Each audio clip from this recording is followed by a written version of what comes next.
corporate espionage, the ever-present blurring of real and fake, and a butler with a feather duster. On this episode of WatchBots!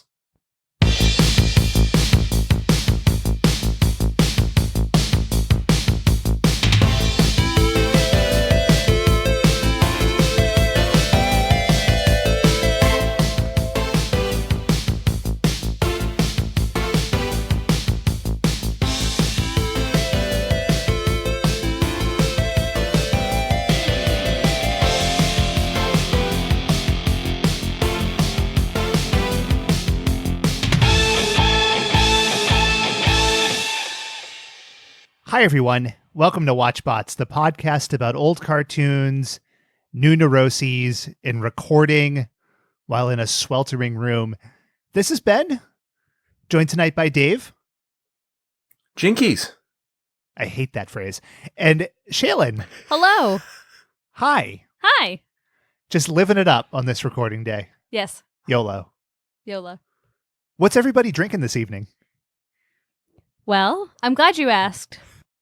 I am a margarita plus 2 sips in because it's my vacation. Sure. Happy day to you. Happy vacation to you, Shaylin. Yeah. Thank you. I feel like I earned it. What about you guys? Yeah, girl, you earned it. Treat yourself. I've got myself a nice cold glass of water. And keep these pipes clean and fresh.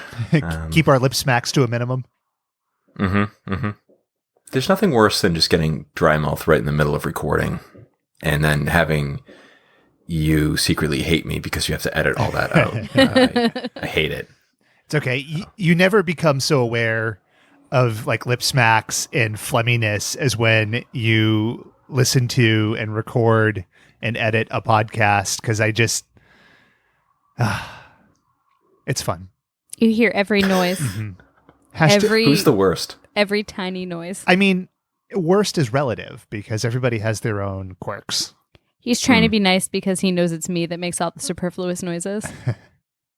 Thanks, Ben. Cut out all Shaylin's yawns. Cut out all my lip smacks. Some of us lip smack, some of us yawn, some of us interrupt, some of us say like incessantly, some of us always have boogers. I mean, it just that's life in the game, Thank you for grouping as some instead of one of us. Mm-hmm. So it's not like we're singling out. I don't interrupt. It's 2 out of 3.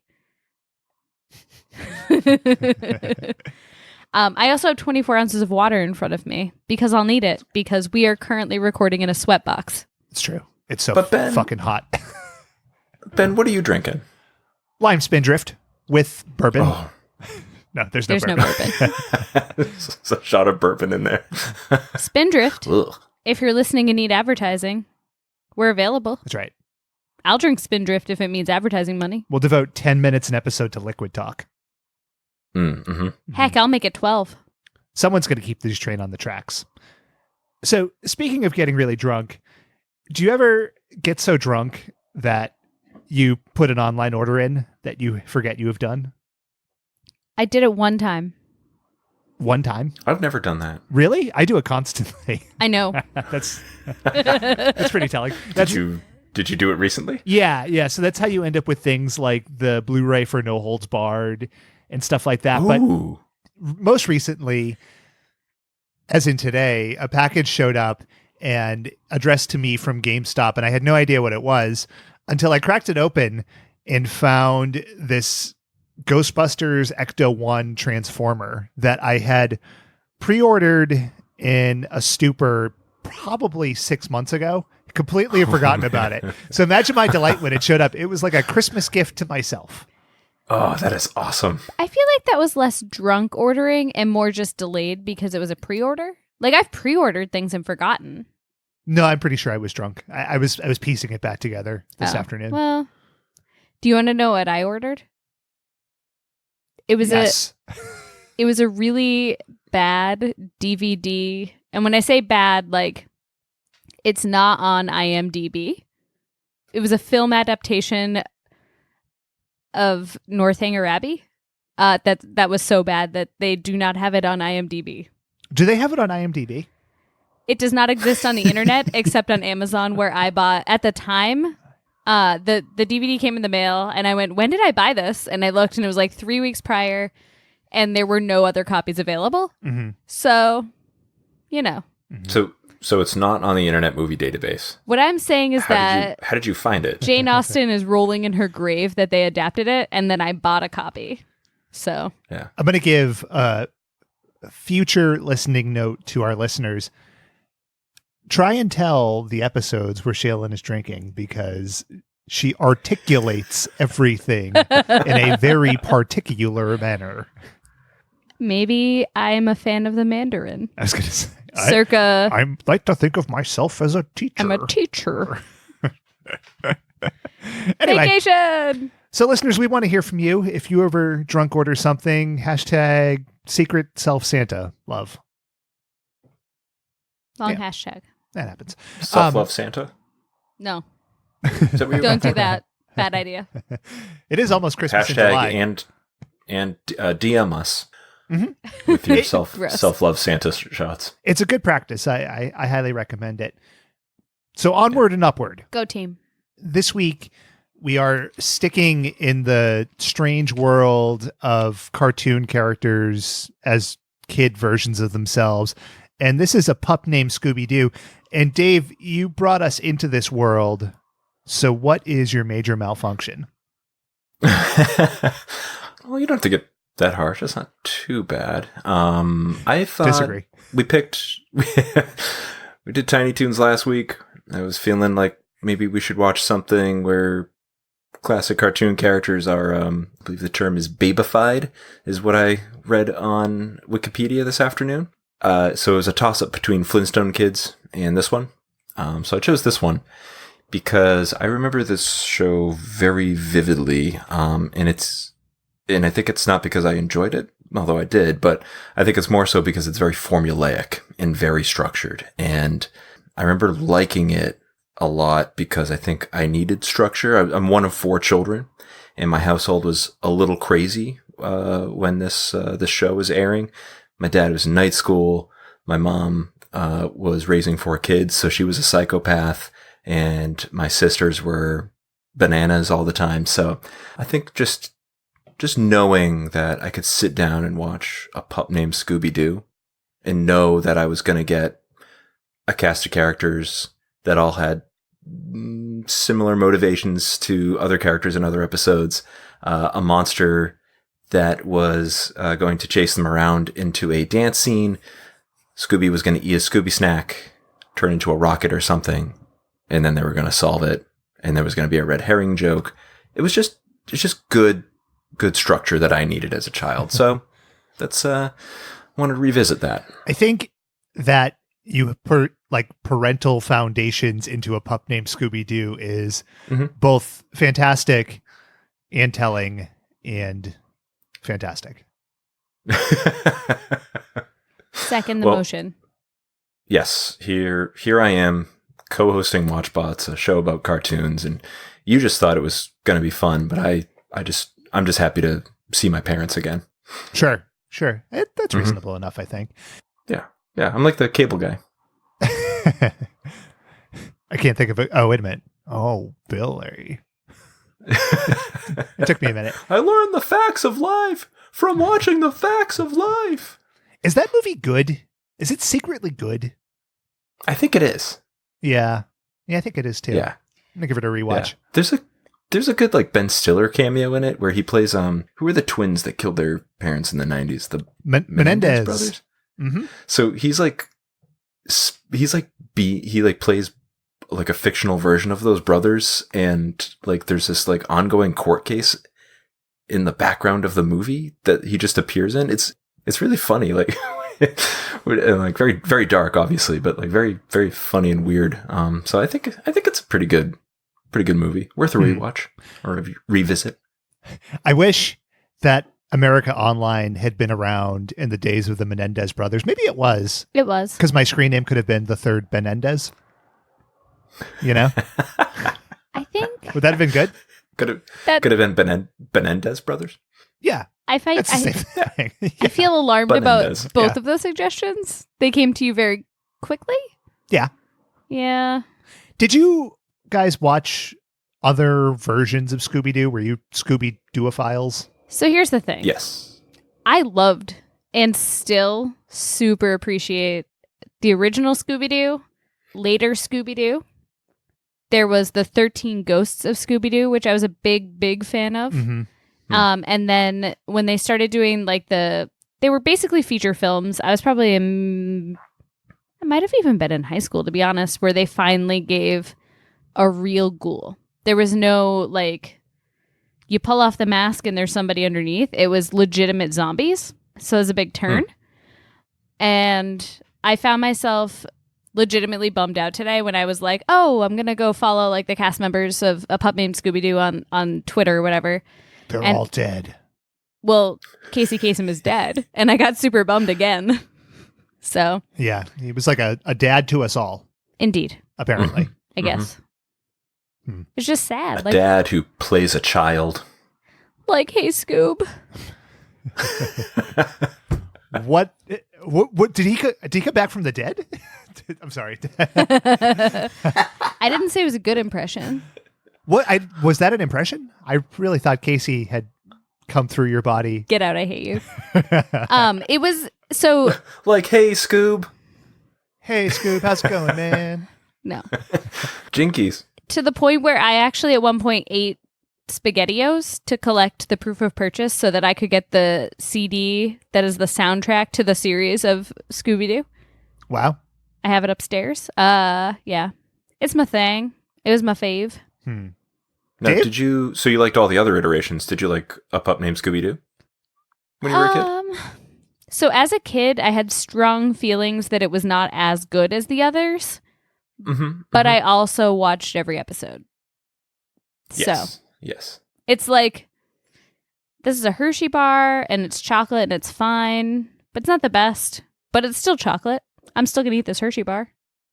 Yeah, I liked it because I liked the old Scooby-Doos as well. I watched a lot of them on reruns, from the ones from the 60s and 70s. So I watched a lot of those, and then A Pup Named Scooby-Doo, I recognized that it was different, and I think I enjoyed it.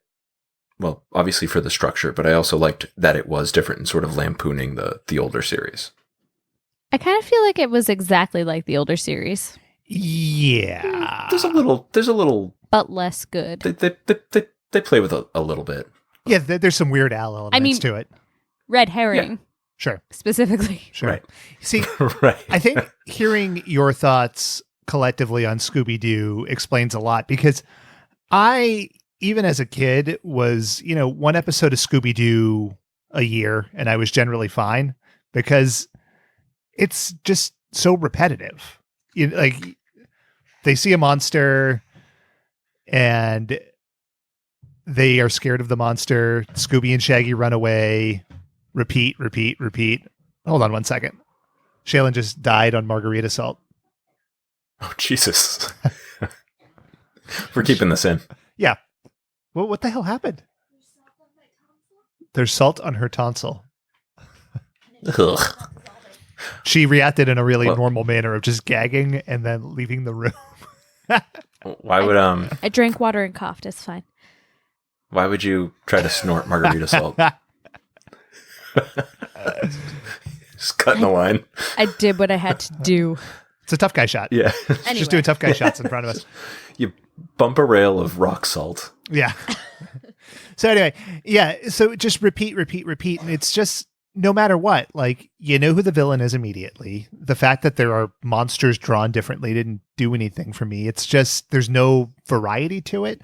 Now, I appreciated when they met like the Harlem Globetrotters, or there were weird things like that, but I don't know. It's just, I could never picture watching lots of Scooby-Doo, and maybe that's why I did not particularly care for this.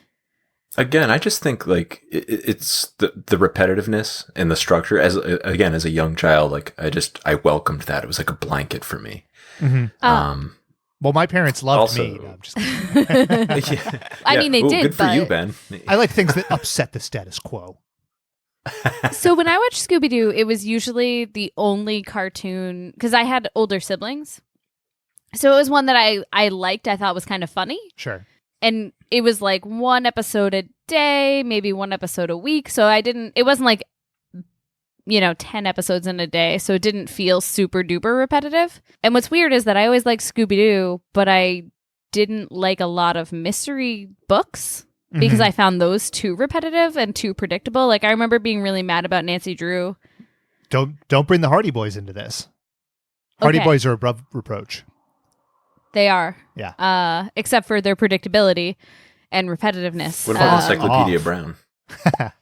Didn't even try that one. Simply because of the others. But anyway. No, I thought that some of the jokes were funny. I liked it in some of the 70s rendition of Scooby-Doo. They did like the musical breakdowns and they would dance. But not... Oh, they had that here too. No, it was a different kind of dance. And the music was better. All right. Well, let's talk about a pup named Scooby-Doo. And this is somehow the 8th incarnation of Scooby-Doo, which... What the fuck? Like, how is that fucking possible? And not even the last. They're all the goddamn same. This is Hanna-Barbera's thing, right? It's just like reiterating like one cartoon over and over and over again. Like they did it with Super Friends, Johnny Quest, this. I wish they had done it with Fantastic Max, but they didn't. Speaking of the recycling. Yep. Warner Brothers also used, I would say, like 80% of the same stable for this one. So that was good, too. Same stable? Of voice actors. I see. For creation of Horses. the cartoon. Yeah. Okay. All right. That sounds good. And so the big thing about this is it is the gang as kids, which I have a lot of questions about, but we'll get there. The show was developed by Tom Kruger. And you will remember his name from last week as he was the guy behind Tiny Toons.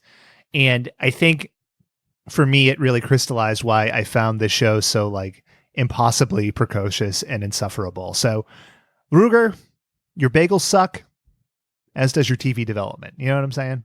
Fucking bullshit. One trick pony. That's how I describe the man. Yeah, like what your job is to just look at old cartoons and then turn them into babies or young kids. Yeah. So let me read this paragraph from Wikipedia, which everybody loves, but I thought it was funny. The new format followed the trend of the babyfication of older cartoon characters, reducing the original Scooby-Doo Where Are You cast to junior high age. In doing so, the series reintroduced Fred Jones and Velma Dinkley to the show, both of whom had not appeared as regular characters since the 1970s, and erased Scrappy-Doo. Thank God. Yeah. Point a pup named Scooby-Doo for erasing Scrappy. Sure. Yeah. Scrappy sucked. Agreed. Strongly. He came back as a villain in the live action movie, right? Oh, yeah. And it was... Yes. Yeah. So as a connoisseur of Scooby-Doo, seeing Matthew Lillard suddenly realize that Scrappy-Doo was the villain when he was playing Shaggy, it made my day. My week, my month. I thought that was a fantastic twist, and it made me feel like I was not a lunatic in the world alone. Other people agreed that Scrappy sucked. The amount of stock you two put into feelings in Scooby-Doo is very strange to me. That's okay. You're strange to us in other ways. That's probably true. Yeah. That's fair. Yeah. That's fair. Shaylin, we'll take this show on hand in hand. Hi, friend. High five, because friends. High five. Hi, Hi, friend. friends. High five. Hi, friends. So there were these other Wasted away in Margaritaville. There were these other babyfied shows too. So like there was the Flintstone Kids, there was Yo Yogi. This was a real 80s, 90s kind of pattern. And I say it's lazy. Agree. And I'm shocked by the violence.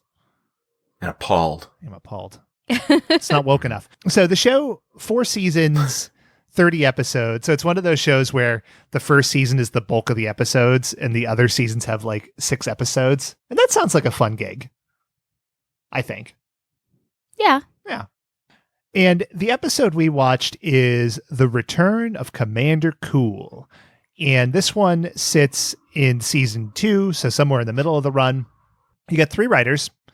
Number 1, Laren Bright, who did some stuff with Batman the Animated Series. I feel like every cartoon writer we talk about ever had something to do with Batman the Animated Series. We should probably put that like as a future episode to talk about. Yes. Yeah, like they cut their teeth on some like lesser cartoons, and then they move on to Batman the Animated Series, and Yeah. just like with their craft perfected. And then they all committed ritualistic suicide because I guess once you top, you know. The weird part Yeah, was that there's they all nothing wore else. matching Yeah. sneakers for it. Yeah. Hail Bob. Hashtag Hail Bob. They were all LA lights. British Knights. British lights. Bill Matheny, who did work on the Smurfs in the Where's Waldo cartoon, which I shouldn't be shocked as a real thing, but I kind of was. I don't remember that Yeah, one. let's put that on the list. Yeah. And also Lane Reichert, who, you know, Tiny Toons, Captain Planet, all the big shows. So the episode that we watched was on September 16th, 1989. And it was important to Shaylin because it was the date of her first margarita. That's not true. It was worth a shot. Not yet 5 years old, and just sipping away. They're delicious. What can I tell you? What were you sipping on September 16th, 1989? On September 16th, 1989. Ooh, what were we seeing? It's contextual feeling. Sipping on some context. That's right. Hell yeah. Top movies. Number one, and this was its first week in the box office, Sea of Love. I have no idea what that was. So Is? That it's is an erotic thriller it is an erotic thriller. with Al Pacino. Mm-hmm. Damn erotic. So it, And who's the woman? Ellen Barkin. Bernstein? Barkin. Yeah. Ellen Barkin. And Yeah. Michael Rooker as a deranged ex-husband. I am going to read you the climax of the movie. And so in this case, Helen is Ellen Barkin, Okay. the femme fatale, as it were. Terry, who's Michael Rooker, who's her ex-husband. And then Frank, who's Al Pacino. This is good. Moments later, the real killer bursts into the apartment. Helen's ex-husband, Terry, who has been stalking Helen and murdering the men she dates. At gunpoint, he makes Frank lie on his bed and show how he made love to Helen, just as he had done to his other victims before murdering them. Frank manages to overpower Terry and tries to call the police, but Terry lunges at him, and in the ensuing struggle, Frank throws Terry through the bedroom window to his death. Now, I think it's funny, the idea of Al Pacino like pantomiming like Bone Zone, Yeah. but also that Michael Rooker had done this to other men without Ellen Barkin there. So he's just like making these dudes dry hump a bed. Yeah, that's It's weird. really fucking funny. Huh. Was Michael Rooker in his Guardians of the Galaxy makeup too? That'd be just a nice little touch. That'd be all right. I like the idea of it. We've talked about this a lot, but why did the late 80s and early 90s have so many erotic thrillers? We were pre. Shaylin, I'm asking you. We were pre-sexual awakening for females in America. Mm-hmm. Okay. So feminism was like starting. We still had to wear shoulder pads to be taken seriously in the office. I think, That's the best I have. but it continues And to. why does Al Pacino have to be the lead on the? I have the On same that front. question. Ben, can you address that? why does Al Pacino have to be in it? Yeah. Because he's Al Pacino. Thank And you. he can bring the gravitas. when I took improv class, we had to do celebrity impressions. And for me, the first one that popped to mind was Al Pacino. So I was talking like this and just swaggering around. But I felt like I couldn't sell it enough. So I just started going, I'm Al Pacino, damn it. Here I get my hooah. That's the best. That's the best thing about when your impression's failing. You're Yeah. just like, I'm gonna just say hello. I'm Al Pacino. I just really like how much both of your Al Pacino impressions sound exactly like Vince McMahon. Yeah. Not your impression God of him, damn it. but exactly like the man himself. Yeah, He's gonna puke. He's gonna puke. Anyway, the whole point of the story is that my dream death is dry humping a bed and then getting murdered. Not your dream murder is throwing a man out the window after he makes you dry hump a bed. No, because I would still be alive. Right, your dream murder, I said. I said my dream death. I know, I was riffing on the same idea. I can't tell you my dream murder because then if it happened, there would be an audio record of the plan. Fair. Yeah, All right. Plausible deniability. that's right.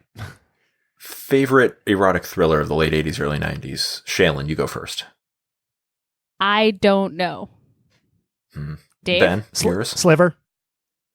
Ooh, okay. I'm going to say Striking Distance with Bruce Willis. That's a good one. Well, that one just weirded me out because I thought it would be like an action movie. Mm-hmm. Like Die Hard or Die Hard 2 or Last Boy Scout or whatever he was in. And Die just Hard, like, all Red, of a White, sudden, Blue Jeans. Die Hard, Red, White, Blue Jeans. Can I put an alt take in as well? Yeah. The Crying Game.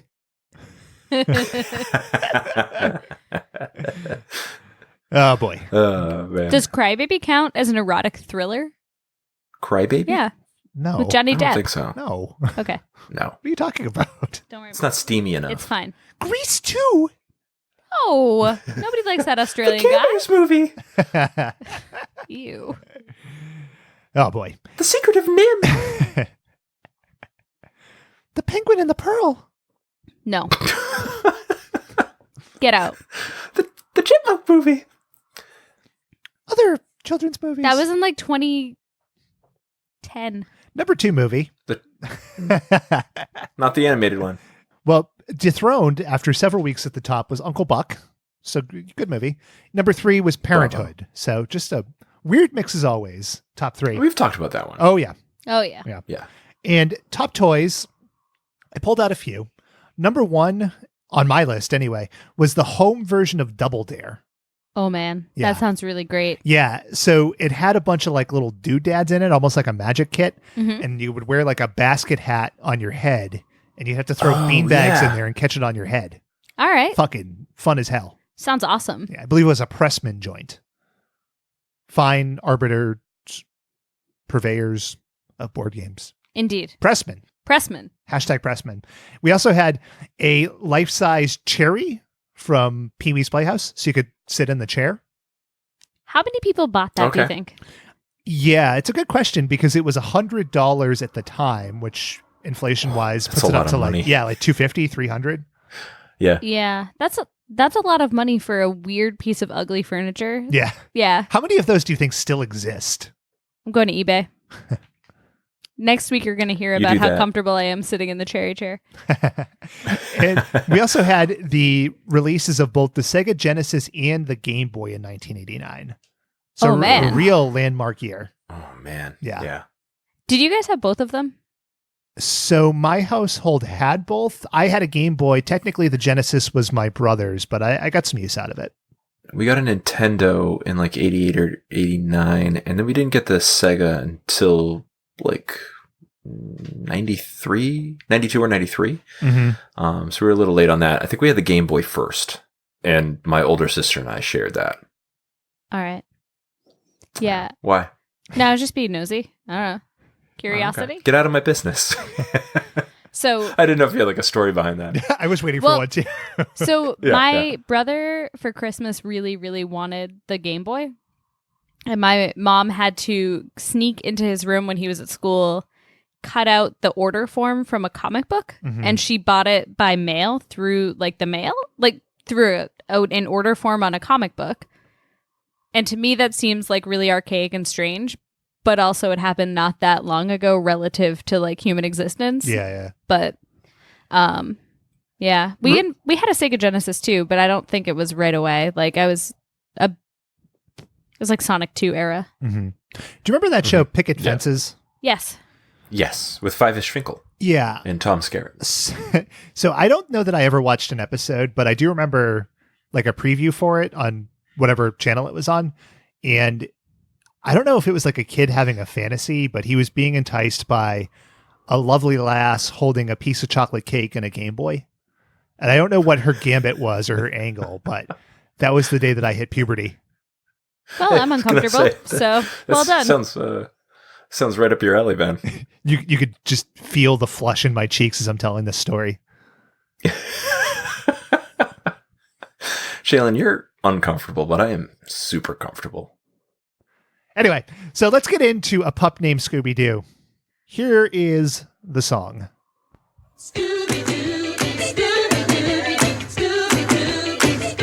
There's a mystery in town, so call the coolest pup around. Oh, Scooby, pup named Scooby-Doo. Join Shaggy and the crew, Daphne, Freddy, Velma too, and Scooby.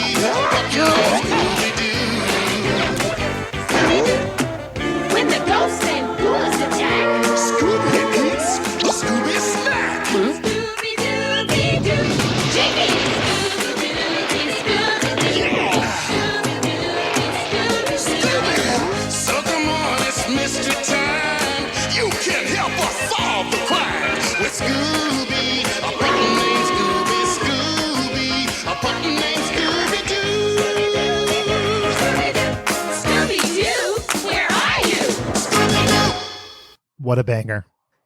Indeed. Love it. Yeah, I love it. Catchy as hell. So Totally. it took Just me getting you dancing and swaying.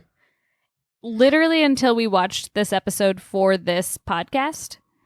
I did not connect the dots that the style of the music for the theme song and the clothes that the cartoon characters were wearing made sense in the context of the original series. What the hell are you talking about? The original that series mean? aired in like the 60s. This Sure. music fits Oh. like late 50s, early 60s. Yeah, it's like 50, Oh, okay. 50s So, rock. Yeah. and yeah, it matches Okay. like the clothes that they had on. see. And yeah, So the song, this is amazing. I really enjoyed this. I'm ready. The composer of this song was a gentleman by the name of John Debney, right? So he has done tons of work. He's a prolific composer. He's done I know like his name, yeah. Gremlins and Gremlins 2. But do you know what he was nominated for an Oscar for? I do not. Dave, do you know? Let me guess. He was nominated for the score of Sea of Love. Better, Passion of the Christ. Yeah. Ooh. Fantastic. And So, I read, kind of same plot. yeah. I read too that he was the one who suggested that Jesus invent tables and chairs. He was a great carpenter and a miracle worker. What do you want? What can I tell you? He was the one that decided that Satan should look like the little, like, weird, deformed baby.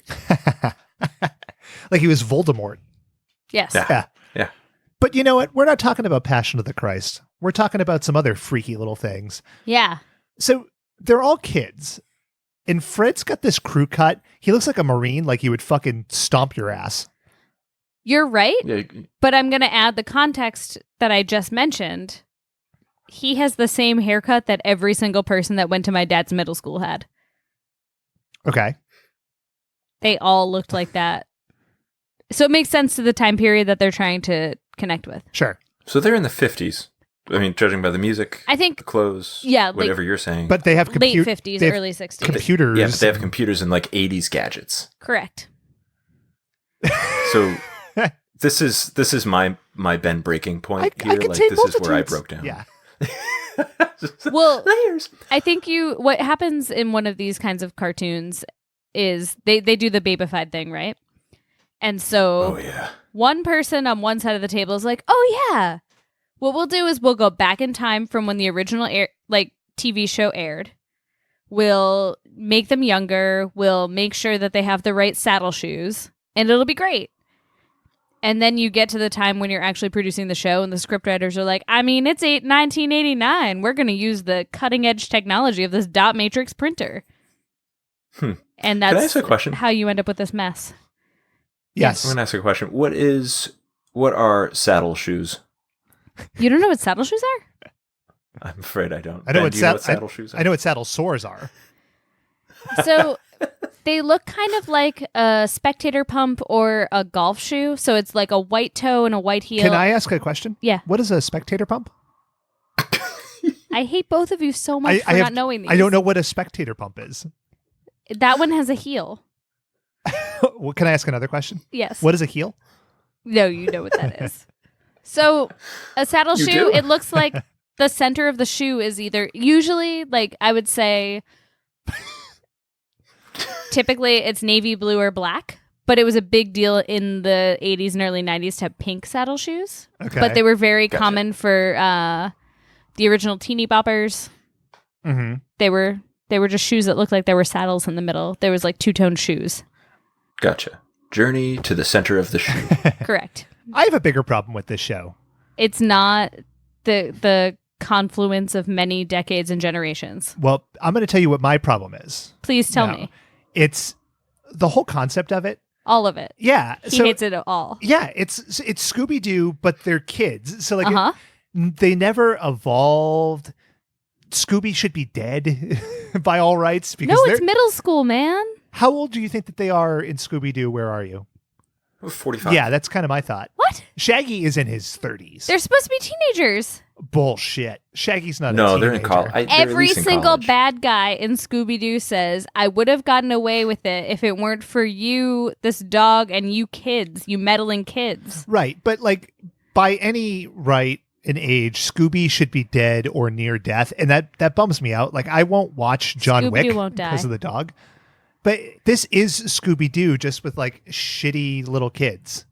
And no show is made better by shitty little kids. I agree with you there. Yes. Yeah. Even non-shitty little kids are frequently not a good addition to a TV show. Ben and I have talked about this before, where I hate children in movies. Like there's a scene in The Dark Knight right before the Joker's big truck flips over. There are these kids in the car and they're like shooting guns and going like pew pew pew pew, and I just hate it. I hate it so much. It's the worst part of that movie. It just takes you out of the tension, and they have to like show these little kids going, wow. Oh, I hate it so much. God, it just ruins the movie. So there is one movie of all television and all films that I can think of that has a positive addition by adding kids. And that would be the original Dawn of the Dead that George Romero directed. And it's because they're zombies and somebody is shooting at adult height and can't kill the kids, but the doorknob is rattling. I like that. Yeah. So, I mean, that's a twist. And that's the only time that putting kids into anything other than like your real life makes sense. Like children do not belong in entertainment. They're children. Let them be children. Let's put it out to the listeners. If you like kids in movies, hashtag kids are fine. And if you don't like kids in movies, hashtag kids are the skids. So let's get into this episode here a little bit. The gang is at a building, and it's the Colossal Toys building, toy store. Shaggy has something to say. Like it was a spooky and scary night outside the gates of the Colossal Toy Building. But inside, kids from all over were checking out Colossal's life-size cool cave along with a pup named Scooby-Doo. So they're just in like a factory at night? It's the toy building. Yeah, that makes sense. They build the stuff in the basement and then they bring it upstairs to sell it to you. I guess, yeah, that's kind of the concept. The old toy building. Yeah. All purpose. And the gang is there. They're looking at the coolest Commander Cool shit you ever saw. And then a monster jumps out. But it's no monster. I knew you Super Zeros would be here. It's not Zeke, fiend from the 7th dimension. It's Red Herring, geek from down the street. Red Herring was maybe the only thing I enjoyed in this whole show. The character or the name? Both. Okay. I don't know if you remember all the other episodes, Ben, but it's just the same joke over and over again. You can just count on it, and it gets me every time. It's a good, strong name. You don't see Reds too often these days. It's true. Yeah. Take a quick pause. Casey Kasem doing young Shaggy. Yeah, It's a valiant effort. Like, he tries his darndest, but he's older than he was obviously doing the Shaggy for the original Scooby-Doo, and he has to sound younger. Oh, in my head, like I just got galaxy brained, and like I couldn't reconcile it. So, because you mentioned it, also, the original Scooby-Doo voice, Don Messick, they brought him back for this. Was he in Mothballs? He was, yes, I'm pretty sure that Hanna-Barbera just had him in a closet. And they were like, we got another Scooby-Doo. Come on out, Don. Locked in the closet. Yeah, exactly. Mm-hmm. See, but like, to your point, Dave, like, it's the same people doing the same thing. It's just the two, Ben. What is the point of this? Why does this exist? Well, it failed. Money. It failed. How many episodes? 60? 27. All right, so 27 episodes times dollars per episode in commercials equals more money than I earn in a year. Wasting away again in Margarita. You're welcome. I'm going to cut that last 40 seconds. Please do. So the red herring thing also introduces another weird concept that happens here, and that's the blurred line between toys and reality. Yes. So like they pull out this transporting toy, but somehow it blasts Red to the South Pole. So are they toys? Are they not toys? Like what's the deal? I was really frustrated with this because unlike the other Scooby-Doo universes, in this version of the Scooby-Doo universe, some things are real and some things are illusion, right? Mm-hmm. The only real thing appears to be just this one remote control. And like, I don't know who created it. It's not the villain. It's frustrating. I don't like it. Strong opinions. Strong opinion. Strong opinions. So they're wandering around this place. They see some more kind of costume villains. And Shaggy, because he's a big Commander Coolophile, he knows them all. Like, yeah, there's Dr. Croaker and the Lint Monster and a scary alien. Like it's a good thing they're not real, because they wouldn't stand a chance against Commander Cool. Then run over. It took me a long time to figure out that the Commander Cool sidekick is Mellow Mutt. Yeah. I heard Mala Mutt. I heard Metal Mutt. Finally, we got to Mellow Mutt. Yeah, it took like 17 minutes in me reading it on Wikipedia to go, oh, now I get it. Casey just can't hit the high notes, you know? He's older now. Mm-hmm. It's hard. It's like the last tour with the Police where everything had to go down an octave because Sting can't hit those high notes. Agreed. Mm. It's a sad state of affairs. So one of the aliens is real, and it pops out of them. It's got like these weird gyrating tongues. It also has a very, very distinctive catchphrase. I must destroy Commander Cool. You hear that one about 70 times in the next 15 minutes. 80. Also sounds like Vincent D'Onofrio from Men in Black. Sugar. Oh, do you have any sugar water? Sugar. I wouldn't do that. He's so good in that movie. Do you know it took me like Yeah, he's 15 fantastic. years to realize that was Vincent D'Onofrio? Who did you think it was before that? I just thought Don it was Messick. I legit just thought it was a dude who did one movie ever. Sure. That happens a lot in those You thought it was- blockbusters. You thought it was Denzel. I had no, I knew it wasn't Denzel. I have a crush on him, All so I right, knew okay. better. We're going to have some sugar water. Oh man, we need a remake and we need him to be the alien. Anyway, Mm-hmm. So the monster pops out, and we cut to commercial. We get this like really shitty rockapella with Scooby-Doo. I'm not going to play it. I'm going to spare the listener that.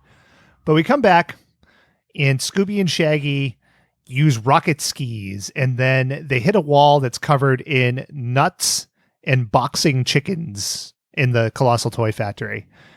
And Shaggy, a little worse for wear. Where am I? And like who am I? CTE starting nice and early with Shaggy. but I will point out that the Hanna-Barbera team is always spot on with the musical interludes and the sound effects. There's a lot of sound effects. Yeah. I, in my notes, compared this show to one of those street performers you see, and he's got like the cymbals on his knees, and he's got like 9 horns and stuff. There's just shit. Oh, like the popping one-man up. band? Yeah, it's just shit popping off constantly in this show. True. Yeah. So yeah. So fortunately for everybody, Velma's uncle is a doctor, and he is immediately available to come to the toy factory, I guess. Right? They're still at the toy factory. So he, Well, the toy building. yeah. So he gives The medical ward of the toy building. it's legally obligated for them to have one. Mm-hmm. Yeah. Sure. So they go to the doctor, and he gives a diagnosis that I don't know that this one cuts the mustard. Your friend has lost his memory, but he'll be back to normal soon. But you better play along with him until then. Sound medical advice. I wrote down Velma's uncle, horrible pediatrician, worst doctor ever, ? Yeah, he's a quack. Period ellipses. Mostly because I'm pretty sure that this guy's doctorate is in like elevation. He's a map reader by PhD. Like he's not a medical doctor at all. Elevation. Yes. That U2 song. Sure. Yeah. I mean, it's just as reasonable as any other PhD you could have because he's Sure. not an MD. That's my point. Okay. He's got a PhD in that U2 song. Yeah. Yeah. Yeah. Why not? Yeah, we'll go with that Not a real doctor. cogent theory. That's my Yeah, joke. Sure. Yeah. Well, I like it. But was he in the IMDb? Yes. Okay. All right. Well, that's good to know. The good news is, though, that despite being a strange quack of a doctor, at least he leaves in a normal way. Well, I must depart. Thank you, Uncle. Oh, anytime, Velma. Before I go, would you like a lollipop? Just creepy. Oh. Yeah, give me the heebie-jeebies, this guy. Yeah. So Carol Colossal shows up immediately with her highly efficient secretary and nothing else, no other role, Barbara Simone. And I assume that they showed up so quickly to avoid a lawsuit. Do you think that that's Oh, yeah. a fair assumption? Definitely. Yeah. Yep. Let's meet them both here. I'm Carol Colossal, the owner of Colossal Toys. Oh, and this is Barbara Simone. Her highly efficient secretary, that is. And nothing else. Underscore it. Correct. Nothing else. So at this point, Velma pulls out this suitcase and a weird computer pops out of it. And it's cool technology. You know, it's like the precursor to the laptop. Sure. Yeah. Yeah. Yeah. And Carol tells the gang that the alien keeps trying to break in and steal her toys. And one of the weird sort of cognitive things about this episode, and I assume the show in a broader sense, nobody ever questions if it's a real alien or not. They just assume that it is a real alien who continually breaks into a toy factory to steal toys. That is bananas. Yes. Especially when you're deep in this in the run like this, Yeah. like you think they would maybe try to figure out, oh, maybe this alien or monster or whatever it is that's chasing us isn't real, like it has been for the past 27 episodes or 28 episodes, whatever it was. Yeah, they're idiots. Yeah, for sure. I mean, everybody in this town is a fucking moron. Especially the people who are affected most by the crime that the children are trying to solve. Mm-hmm. Just stupid. I'm into the idea that everybody in Coolsville introduces themselves by name and then character trait. Yeah.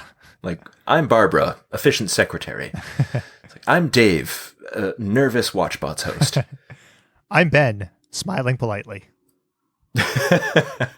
I'm Shaylin, snorting margarita salt.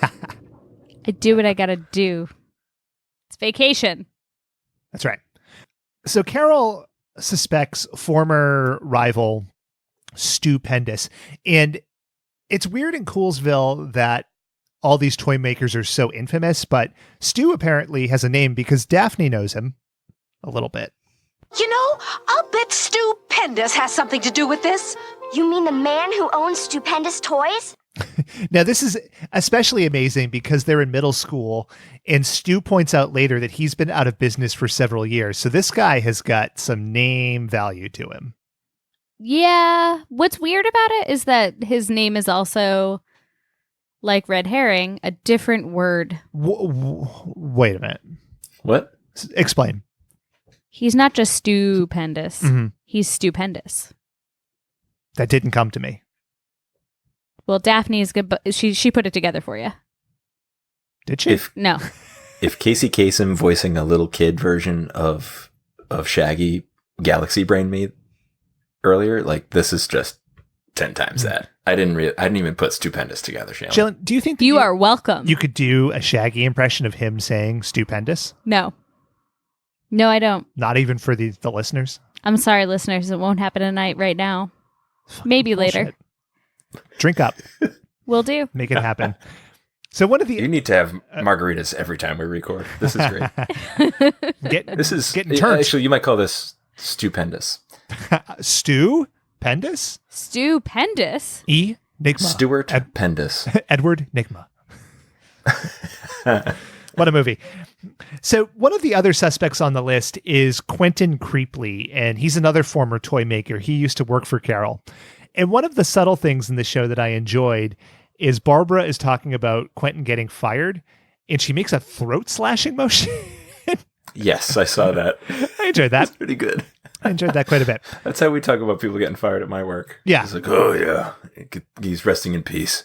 In my job, they literally do cut your throat on the way out. So Yeah. We have a thing at my work that we call the disappeared. Thankfully, it hasn't been really prevalent in recent years, but you would make an appointment on a Tuesday to meet with someone on Wednesday, and you get to their office and it would just be empty, and their coworkers would sort of get shifty-eyed and look at you and just put their finger across the throat. Mm-hmm. And we always wondered, did someone actually murder this person? Probably. It's like 50-50. Yeah. Yeah. Maybe they were picked up at a gas station by a creepy Jeff Bridges and then buried alive. Or maybe Stu Pendis. A la The Vanishing. I think it was Stu Pendis who did it. That's the because joke he had I lots of just time made. on his hands. I just made that joke. I was adding on to your joke. Wasted away again in Margarita. So they go to use the cool computer. The And cool computer. It has words like moly on the screen, and they have this double dot matrix printer. So it seems like a good piece of machinery. And they get hungry. I think that they're still in the toy building. Yeah. Right? Time and place are a little weird here. They go to get a sandwich platter, and then everybody loses their fucking minds. Ah! It's an alien disintegrating gun! Stand back. I'll contain the blast with my super grip. Oh, you boys, that's just lipstick. And it's the tackiest shade of red I've ever seen. The first time I watched this, I was taking notes during this part. Mhm. And I looked up and I saw Shaggy holding what appeared to be an amputated thumb. And I was like really weirded out by it. So I had to rewind it 10 seconds to catch it. But like, they're just freaking out over lipstick on a sandwich platter. It's very incongruous. Having the sound separated from the video in that clip, it just like that. There's a plop, like a pooping plop noise that I did not hear before, and it's frankly stupendous.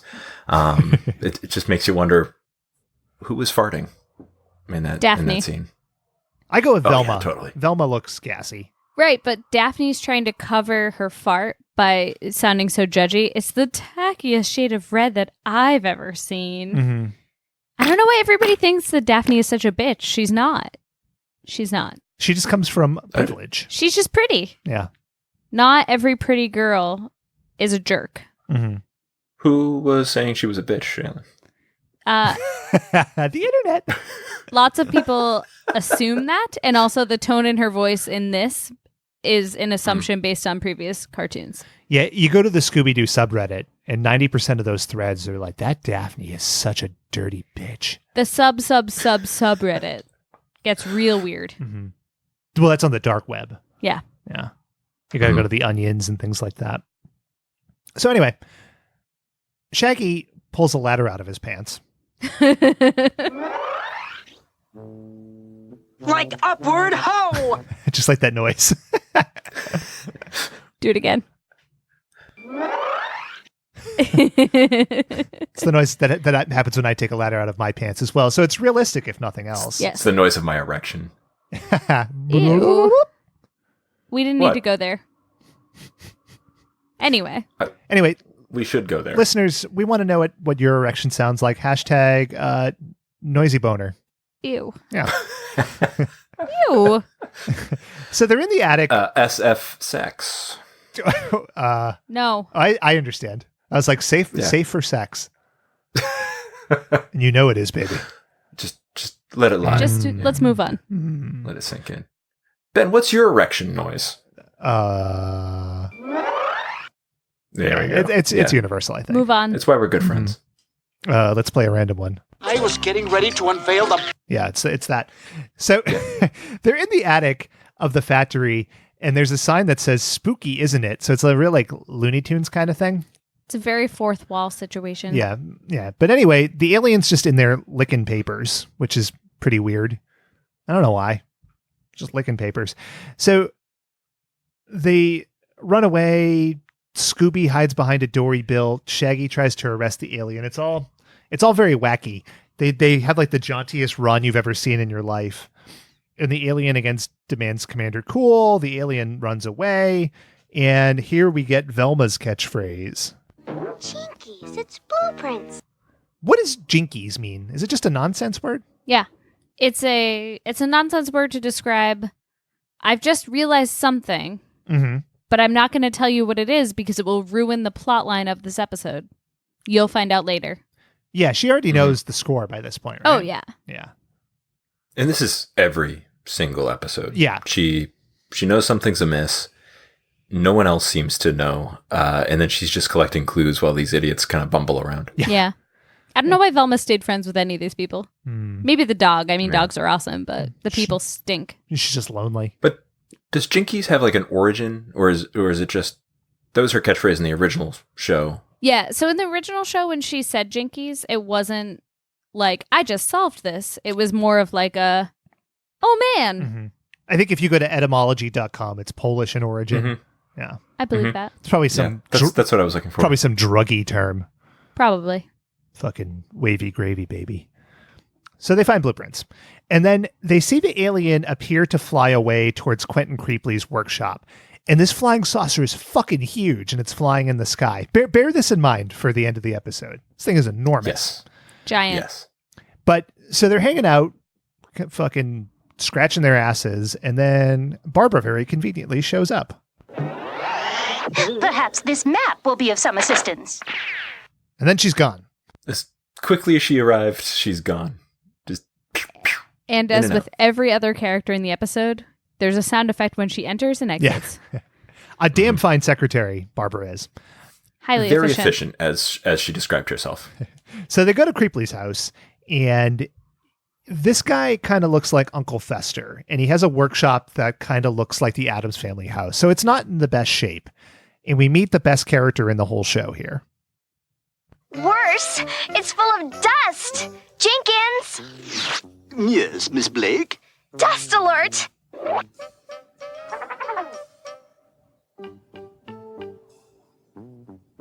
That will be all, Jenkins. Yes, Miss Blake.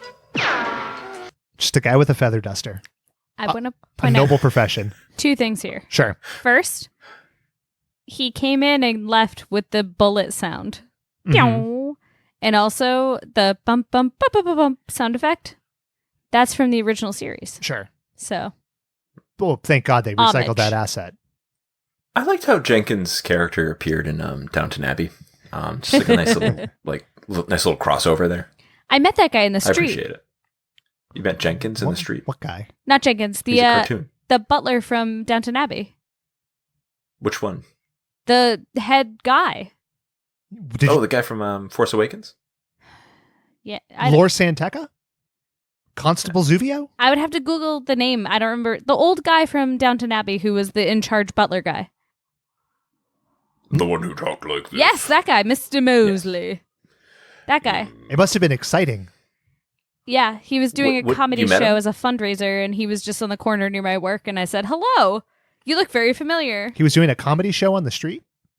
No, he was doing a comedy show and stopped to get coffee at the same time as me, so I said see. hi. It was He was cool. doing a comedy show on the street with Mark Wiener. I hate you both so much right now. Did you get a selfie with him? No, Picture it didn't happen. it would have been weird. Mm-hmm. I was being a cold Bostonian at the time. I'm cold. Heartless. I give people wrong directions on the subway a lot. Did you say you loved him in the show? I told him that I was a big fan. I didn't specify a show. And he said, What did he thank say? you. If you were here in Boston, it would be downtown, Abby. Just the town, Abby. Yeah. I kind of like And that. it would star Mark Wahlberg. So Quentin We Creepley. gotta clean these rooms. So the gang... It's a fucking mess in here. Sorry. God damn it. I'm putting us on the rail. So the gang decides to interrogate Quentin Creepley.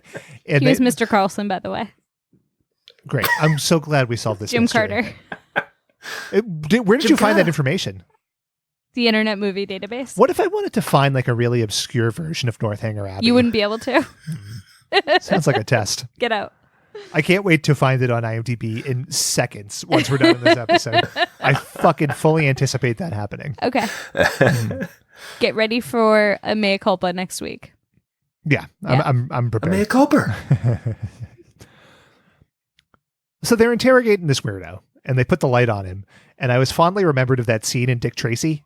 You know, where like they're interrogating, Bubbles. with Dustin Hoffman. Yeah. Big boy did it. Yeah. Big boy did it. I love Dick Tracy. Great movie. Underrated. Good looking movie. Yeah. No, that's definitely it's right. It's got a cool cinematography. Yeah, going on cool for it. color palette. A lot of cool matte paintings. That movie should have been bigger. Yeah. There were a lot of cool tie-ins, I feel like, with like fast food or something. Like what? Yeah. I remember there being like gadgets or something. I don't know. I'm gonna check it out on IMDb. Hold on a sec. I hate you so much. The definition of a good story. I remember they were things with gadgets. That sounds like a very me kind of story to tell, Ben. You usually have details. I don't have those. But I didn't look up details. I was just reminiscing. And you went down a rabbit hole, and then that rabbit hole hit a concrete wall. Burger King. Yeah, let's go with that. Yeah, Burger King. Best. I'm loving this. Yeah. Da-da-da-da-da. McDonald's. Dick Tracy. I'm loving Dick. Huh. That was a turn. There was going to be a Dick Tracy ride at Disneyland, but they never opened it because the concept was you would go around in a car, right? Mm-hmm. But like you were shooting at criminals. So they decided that was a bad idea. Where was Madonna in this expedition? A little violent. Did she ride with you every time? Oh, she rode, baby. Oh. Oh, yeah. Every single passenger. 88 keys. More like, oh, fuck. Fucking lost Gross. it. I had an ending to that. It's gone. Anyway, what were we talking about? Interrogations? Yes. Stupendous. Yeah. But the butler. The butler. Oh, so anyway, the alien comes back and attacks the kids again. This is the 55th time in the episode where it falls apart. Mm-hmm. So, spoiler, Barbara is the alien, and she's trying to steal the toys and the blueprints, right? Makes sense. Why the fuck is she at Quentin Creepley's house? Why does she go to Stupendous' place? The kids are at a different location. She could just be stealing the thing from the location that she needs to be at. What is her plan? So she's a really efficient secretary? Uh-huh. She's a shitty villain. Not according to Mrs. Colossal. Oh, She's not smart. That's what I'm telling you. nobody's smart. They're all dumb. Also, why does Scooby-Doo's tail turn into a weird prehensile gripping device at this point? Because it's funny. It's creepy. You say I like it. You have no problem with weird mixes in technology, but a prehensile tail. I have problems with it. I'm just explaining what happened. You know. My conjecture. Props for saying prehensile You're welcome. with 2 margaritas. I know, Yeah, and no slurring good for either. you. Brava, brava. I can't say it sober. Have some more water. Yeah. I'm going to have all the water I can because I got to clean this mansion. Father Flavin's not going to help you clean this mansion. All right. Anyway. Stumbled onto something great. Maybe I could be of assistance. Oh, who's that? Who's there? Everybody respects Vince, the is gun. that you? Oh, man. So they go to see Stupendous. Stupendous. Why are you puking everywhere?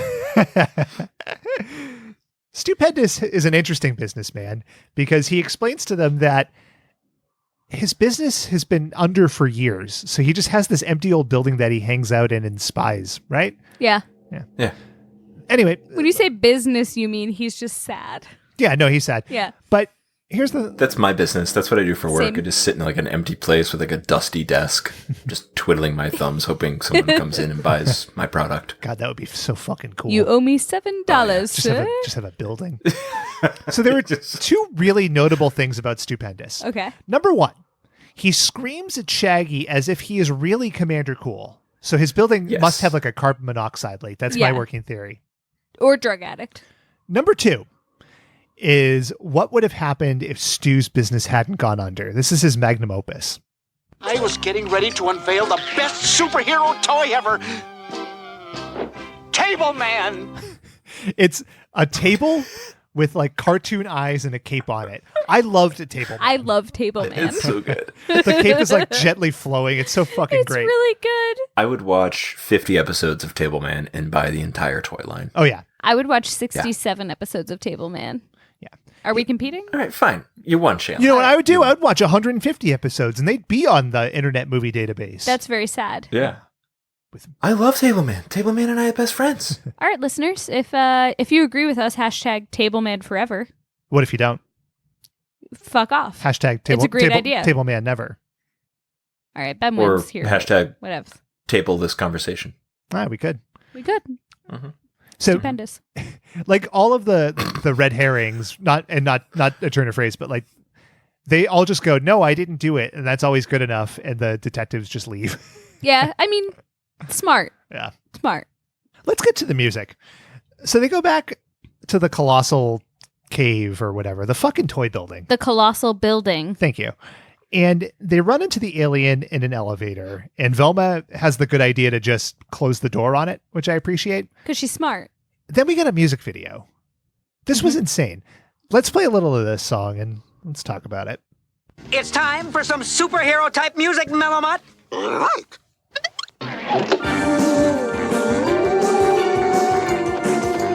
Monster alien. They say he's from a planet far away. Got a ghoulish grin, but he doesn't want to play. He just likes to scare you in his own special style. All right, that's enough. I don't need another 48 seconds of that. Thank Jesus. So Is it really that long? yeah, it's over a minute.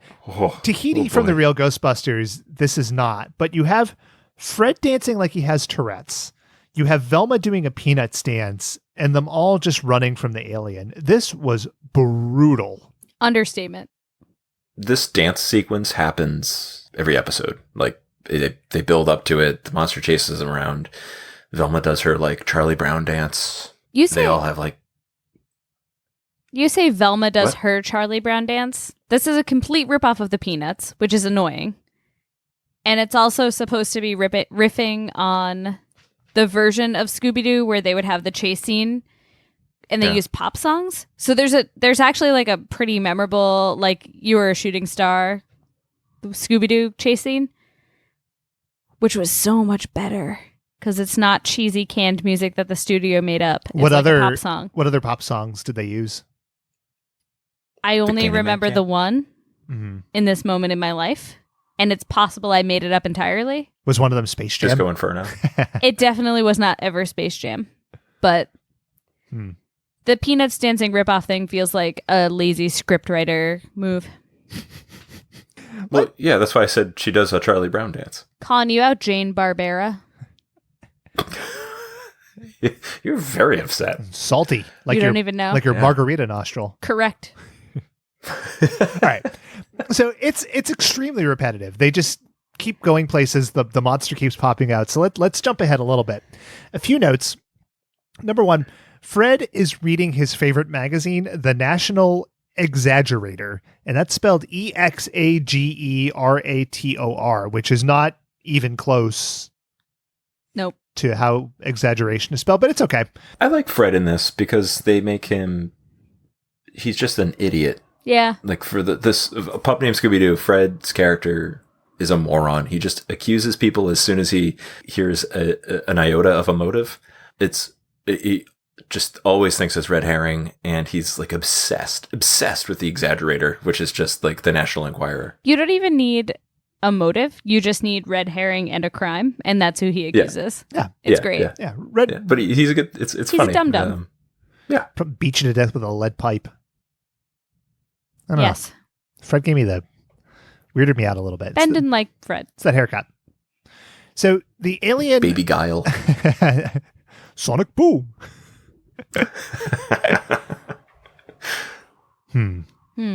So I think there was a Street Fighter cartoon. I think so. I think so. It wasn't an anime.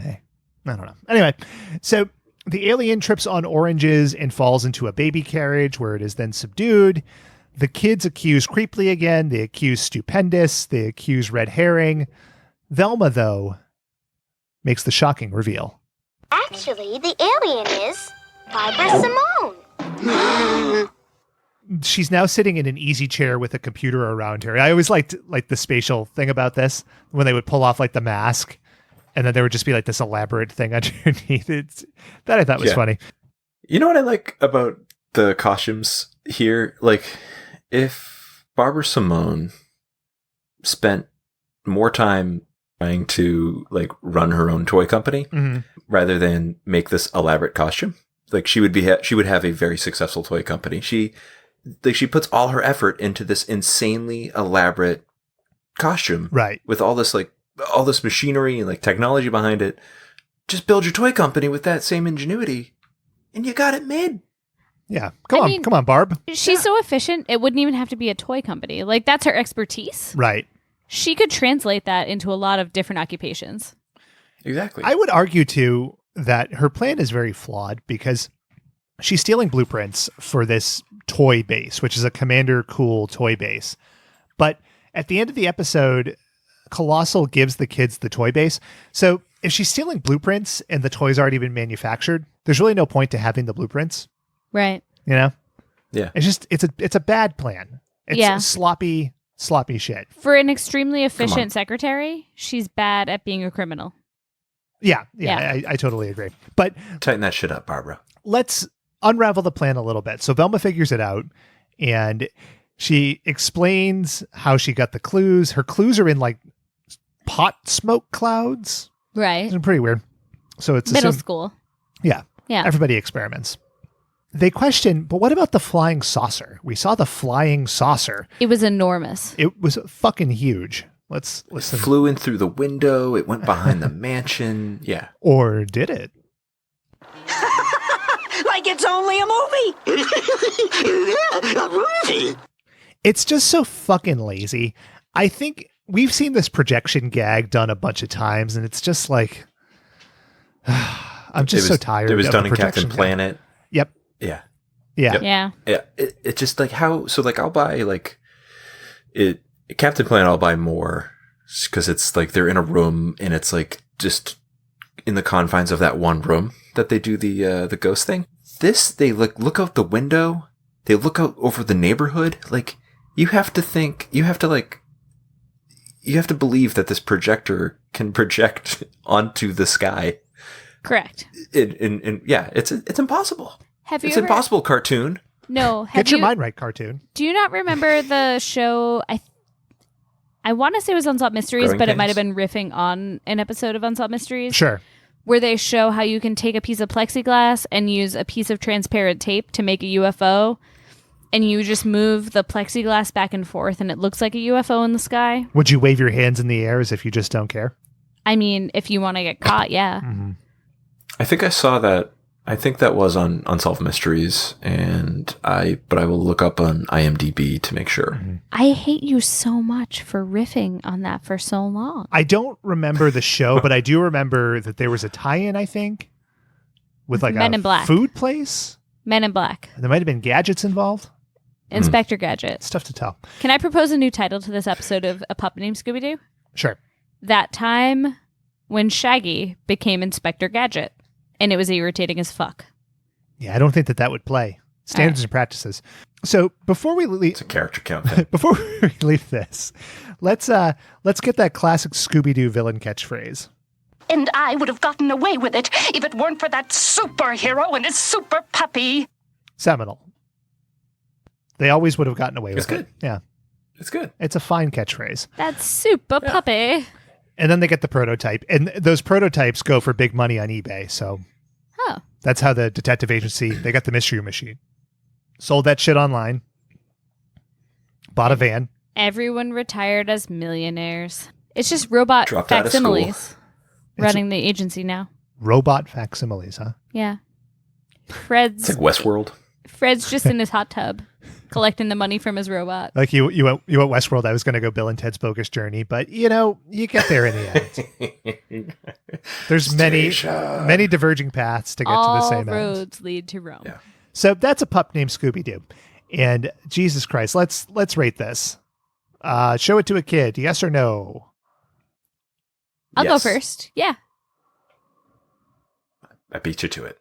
Damn it. Why- I know. I just got quiet. Say, why the fuck not? And let's go with 1 to 5 creepy, shrunken adults. 3. Why? Inoffensive, but also not that entertaining. Right in the middle. Right in the middle. All right. Dave? 3.5. Inoffensive, but I give that extra. I give it that extra half because it was like wrapping that warm security blanket around me again. I felt very good after watching it. You two are insane. This is a 1. I'll be generous and give it a 1.5. Like, just watch fucking regular Scooby-Doo. You need to watch these weird kids. Dave, What would you give Scooby? do you agree that 2. Ben is wrong? I do agree that Ben is wrong. Yeah. So 2 out of 2 to 1. We're right and you're wrong. I'll just cut both of your mics and I'll ramble on. Enjoy your next Prime episode. I got a lot more Bachelorette talk to get through. So a lot more, let me tell you. But that's a pup named Scooby-Doo. And let's get into a game. Yeah, games. I have a game. So, like Shaggy, well, maybe not in this episode. He's Commander Cool and he's like fearless, but like Shaggy in most of Scooby-Doo and A Pup Named Scooby-Doo and every single iteration of Scooby-Doo, and it's been well documented here, I'm a bit of a scaredy boy. So I wanted to play a game around the moments of my life where I'm just frightened. All right. So welcome to the Living Davelights. Dave.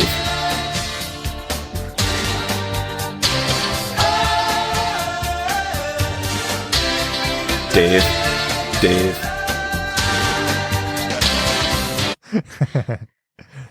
That'll do. Second favorite song ever made. All right. Here we go. All right. Let's get into this. So this is multiple choice. We're going to go back and forth. Every correct answer, you get a point. All right. So Shaylin, you're going to go first. I'm ready. This creature gives me the most creeps. It gives me all the creeps. Is it A, snakes, B, daddy long legs, or C, those little green inchworms? Green inchworms. Yeah, you got a point, Shaylin. You have a point. Do you know why? Because they're little and creepy. Yeah, but when I was in 6th grade, and they I could had go up to your walk nose. to school. Yes, it's disgusting. They go in your ears, in your clothes. When I was in 6th grade, I was walking to school, and it was like late spring, and I get into class, I take off my coat and my backpack, and I sit down at my desk, and this girl behind me just goes, "Oh my God, ew!" And I'm like looking around like, what's going on? And she's pointing at me. I am covered in like dozens of green inchworms. They're just God. all over me, in my hair, on my shirt, like crawling around my neck. I had to go in the boys' room and like take off all my clothes and like shake it out and stuff. Oh, it was disgusting. So I could look at snakes. I've never had the chance, but I could probably handle one. Daddy long legs, those are all right. But inchworms, scare the shit out of me. I'm going to throw this out there. If you had to pick up a snake, you would pee your pants. If you can't handle inchworms, Yeah, come on, Dave. Well, I don't have any trauma with snakes yet. So. All right, fair. Hey, why did it have to be snakes? It had to be snakes. I'm sorry. The representative of Satan. That's how you get Provasic. Father Flavin hates that. The Living Davelights. Ben, you're up. Yes. As a 7-year-old, I was scared of taking showers because I thought, what would get me? Is it A, Norman Bates dressed like his mom, B, Joe Pesci, or C, the crushing weight of the world and a sense of ennui that would besiege me to the present day? It's got to be Joe Pesci. It is Joe Pesci, yes. I think I've explained this. I think I've gone over this before, but watched Home Alone, watched Psycho, somehow melded the two in my brain, and just couldn't take a shower after that. If Joe Pesci showed up on my front doorstep, I would panic. Would you? Yeah. From Glee? No, it would just freak me out. That seems like he was going to murder somebody. It's a reasonable fear. That's my thesis. I think so. I think so. Yeah. All right. Think about Joe Pesci. He's in that IMDb. Get out. Known for with honors. Shaylin, this is you. I was afraid of our basement. Not our basement. My family's basement. Our collective basement. Collectively. Yes. The Watchbot's basement. I was afraid of our basement because A, the giant icebox that no one ever opened. B, my sister was found down there a few times, menacingly holding a pair of scissors. Or C, snakes and Joe Pesci. So all of these seem like reasonable fears. I'm going to go with your sister was standing menacingly with scissors. Yes, that's a point. That is a point for Shaylin. Don't know I have why. siblings too. So I thought that was going in a much grosser direction. I have to admit, you said my sister men, and I went, oh no. I said, yeah. I don't know. I'm sorry. Like, Way to turn it blue, Ben. It's what came to mind. What do you want me to tell you? Thank God we had a sump pump. Oh God. Ew. Ben said a thing that was like a little bit Davelights. like icky, and then you took it to a new level, Dave. Mm-hmm. So well done. That's you've summed up WatchBots. More like Moon Bloodraker. Oh. Oh. Oh.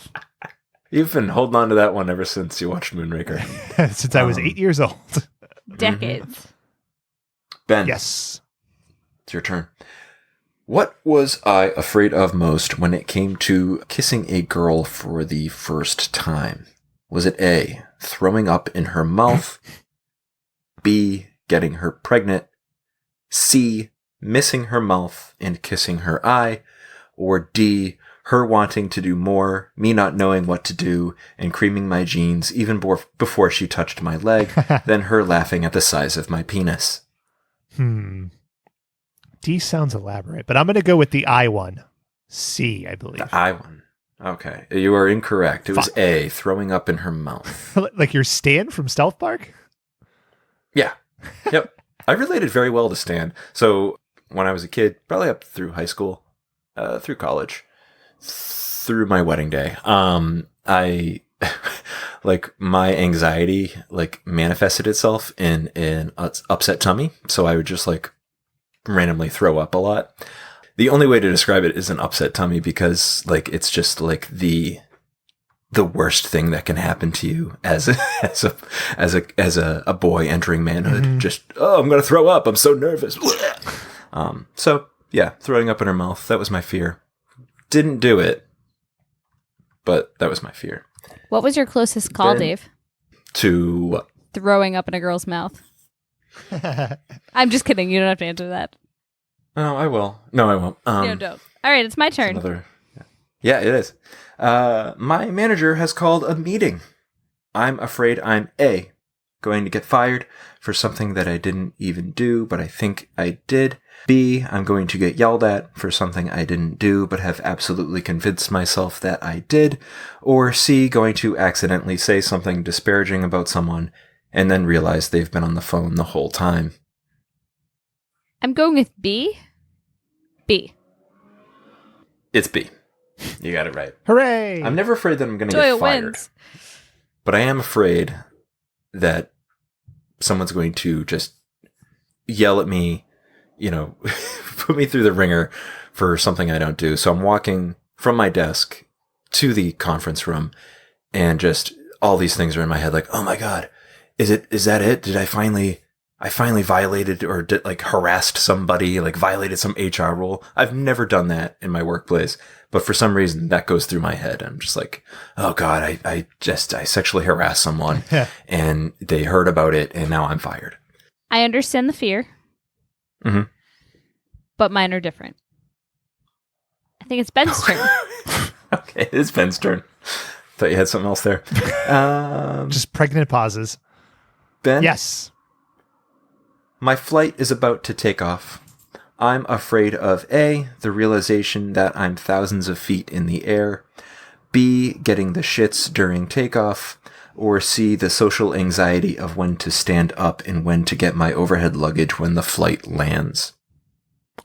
I'm going to say the one about the shits. That seems like a good one. You're wrong again. God It's damn actually it. C. Yeah. I will, I have met somebody that got the shits during takeoff. Pretty sad story. But for me, it's I'm sitting down. It could be a 6-hour flight, and I will just immediately worry about how I'm going to get off the plane and how I'm going to get my baggage. That's like maybe in the overhead 3 rows behind me. Yeah, that's why I get that too. I tend to not want to bring bags on anymore, so I gate check if at all possible. I also like to gate check whenever possible. Although that one time they messed up our baby carriage forever and it's broken. That one time. Still. Sons of bitches. Years ago. That one time. We're coming for you, JetBlue. I'll say it. Yeah. Jerks. Yeah. The Living Davelights. Shaylin, you're up. When my wife and I go to the house of a couple that we have just met, we're trying to become friends with, I fear that A, I might say something irrevocably insulting. B, fear that I have accidentally stumbled into a swinger party. C, fear that I have accidentally stumbled into a swinger party and don't realize it until it's too late. Or D, fear that I am into it, but I cream my jeans at the slightest touch of one of the swingers. So my first answer is E, all of the above. But more likely the answer is A. You say something irrevocably offensive, and your wife is mad at you forever because they're cool people. Yeah. B, C, and D are little fears that I have, but A is the most. So you got that one. Yeah. 4-1, Shaylin. Suck it, Ben. I'm going to give you this last one. Mm-hmm. You can't catch up, but I just want to give it to you anyway. Such is life. The Living Davelights. After seeing the movie Slugs, which is an actual movie, where there are killer slugs terrorizing a small town, for a long time I was nervous about A, laying down in the grass, B, putting on gloves, or C, camping. Let's go with putting on gloves. You're correct. You got a point. That was so outlandish. Yeah. So there's this scene. I remember I was at my uncle's house and the TV was just on. There was it was like Easter or something. So everybody was in the family room. I was in the den where the TV was just playing all day long. And there was this movie Slugs. It was on USA or TNT or something. And this guy puts his gardening glove on and there are slugs inside of it. And they're like man-eating slugs. And so they just start to eat his hand and like go up his arm and he can't take off his gloves. It's the funniest thing. But like it terrified me that I would always like check inside my gloves to make sure there weren't any man-eating bugs in there. It sounds like leeches more than slugs. It was the movie was called Slugs. I double checked. Right, but the filmmakers didn't have the science behind it correct. Yeah, they're fools. Nobody's more of a slug leech aficionado than you. I think slugs are fascinating. I love them. Mm-hmm. Look up slugs on IMDb, Shaylin. I will. And also, I used to be very careful to move slugs with a piece of paper so they wouldn't touch my hands. Of because course. If there was too much salt, they could dehydrate. And it was to rescue them from my mom and her friend who used to salt the slugs in our driveway. And it was the meanest thing, and I thought it was terrible. They're like snails with no shells. They're so cute, and they have their little antennae. This is revealing a lot. They're so cute. Not the man-eating ones. Those don't exist. You're thinking of leeches. That slug was a man-eater. Watch out, boy. The slug will beat you.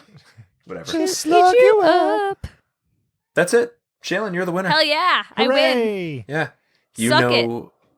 You know my neuroses so much more than Ben. Ben, I am very disappointed in you. I thought we were friends. Most of my knowledge of people is superficial, so don't think anything of it. Thank you so much for playing The Living Davelights. I appreciate it. We appreciate it. I appreciate it. Shaylin did finger guns to celebrate. I did. Nice. I feel like I need to start doing narration of her visual motions. I finger blasted that. Was that the right way? Did I say it right? On to the mailbag. I think we can say Shaylin finger blasted Ben. Nope. That's not what happened. Yeah. Nope. Yeah. Dave's wrong. When the lights get low. Tell me about the mailbag, Ben. Wow. You go down a road. I have Fist butts. So on to the mailbag. Hey, Naughty Bodies. I gots to know, what is a cherished cartoon watching related memory of yours? Love, Rich Felcher. Short and sweet, to the point. Thanks, Rich. Boom, baby. Thanks, Rich. What's a cherished memory? So, like I mentioned last episode, a lot of my favorite memories, or just all my memories, are based around watching TV, just sitting in front of the television. Sure. But I would say there's two that stand out. I'm not sure if this was a local show or a national one, but do you remember Captain Bob? Nope. Nope. It played at like ABC at like 6 a.m. So when I was a kid, I woke up very early. There was a local show. I'm pretty sure it was local, but it was Captain Bob. He was like on a sailboat or something, and he would that was like the frame, and then he would just kind of show you how to draw, and he would have like little skits as well, but like mainly he would just show you how to draw, and like you teach you how to draw like people and animals and things like that. But I remember getting up very early and watching that. And then my dad, who got up early as well, would like sit down with me and watch it. It was very, very nice. Just like a nice quiet moment for me and my dad watching Captain Bob. I think another one was, do you remember it was an animated made for TV movie called The Halloween Tree? Vaguely, yeah. You guys remember this? Vaguely. Yeah, it was a big event. And as a kid, like I still do. I loved horror movies and everything. So I remember like being very, very excited to watch that and was very happy that it did not disappoint, because a lot of shows that you get hyped for a lot when you're little. They just tend to disappoint. The Halloween Tree did not. And that was, I remember that very distinctly. Very good. What about you, Shaylin? So I remember watching cartoons with my sister a lot, and with my brother sometimes, and with my parents pretty much never. But I do have a very clear memory of watching, there was a show on Nickelodeon, and it was like either the Koalas or the Koala Family or the Koala Brothers. I can't remember the name. Definitely koalas involved. Was that the one with the magical koalas? Could not tell you the context. I remember one of them was blue. Okay. But my brother had at the time it was a camera, and it might have even done VHS tapes. It was not even I don't think it was 8mm. And he was doing this project with because he was in the AV club or something, and he, for whatever reason, just stopped and showed me watching this koala cartoon that my sister made fun of me for. He was not interested in it at all. And then when we did the playback of the actual movie that involved my dad being the croquet champion of the world and Linda Ronstadt was singing When You Wish Upon a Star, he edited in me watching the koala show for 10 seconds. And I remember just thinking oh man, my brother knows who I am. This is the coolest thing ever. And so that's a warm and fuzzy memory, but no one watched the show with me, so I don't know if that necessarily counts. That about sums you up. Yeah. I mean, it felt good. Yeah. It felt good to be seen. Yeah. For once. I mean, I was loud and shouting, everyone heard me, but being seen is different. Right. How about you, Ben? I was in a cold basement. I was 7. Trying to think. The cellar at our house, which was also the playroom, was mostly underground, so don't make fun of me. Oh, okay. A lot of sisters with knives or scissors down there. or menstruating, as it were. Ew. Yeah. For me, it was about menstruation. All of them. Yeah, I'm trying to remember. I don't know. It's when you hit menses. Ben has no sisters, and it shows. Bensies. When you catch the menses in a cup. Oh, God. Jesus. So I don't know that I have menstruation, a memory in particular, but I do remember a lot of my days and nights kind of revolving around when The Simpsons were on. So you always had the 6:30 showing, the 7:30, and then the 11 o'clock.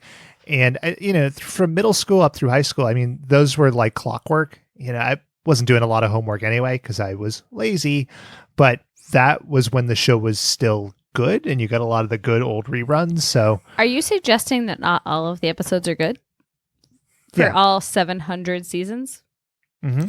That's what I'm saying. But there's a run. It's it's season 3 through whatever 37 into 2000, the year 2000. So what's that, season 11, 10? Season 3 through 10 are great, and then after that it just starts to taper off. Yeah. So I mean, as much as anything else, it was sort of a clock.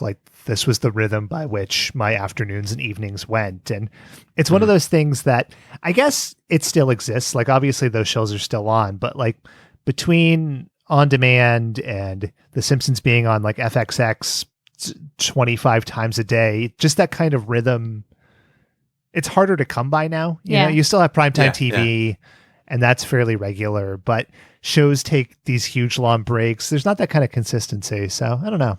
That's what I think about. I agree. It's a lot. It's lost. I long for it. Mm-hmm. Sure. Mm-hmm.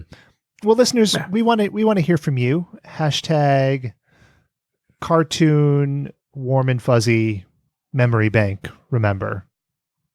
It's Hashtag warm and fuzzy. Remember it's. Why worm and funny?